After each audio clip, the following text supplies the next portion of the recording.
Когда Гульсина Фазлеева выходит на сцену, никто не верит тому, что написано в паспорте. Ей 58, на сцене дают лет на 30 меньше. Мне так и говорят, на сцене вы выглядите на 25.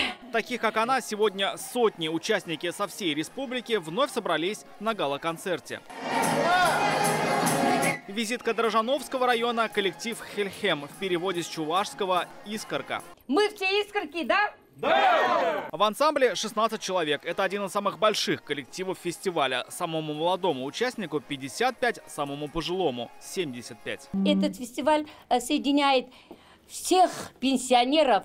Пенсионеры с этого фестиваля стали молодеть. Для нас ценно, для республики ценно, что наши ветераны как никогда молоды душой, несмотря на свой возраст, несмотря на сложности, пережитые ими в своей жизни, они в строю и работают на созидание, на сближение, на объединение нас. Фестиваль в таком формате не проводился несколько лет. Причина – пандемия. Зато в этот раз заявились больше 3000 участников.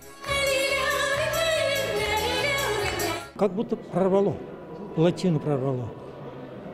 Они радуются жизни, они не потеряли веру в жизнь.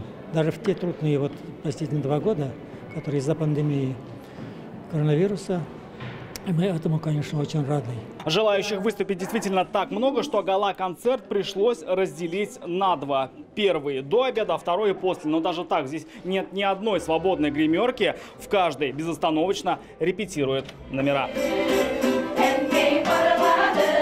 В одной из них ансамбль «Ядкер» из Балтасинского района. Инструменты в их руках традиционные татарские. Курай, кубыс, домбра, берме. Песня с сегодняшнего вечера «Древний боец». Чтоб не забывали, исполняли эти песни.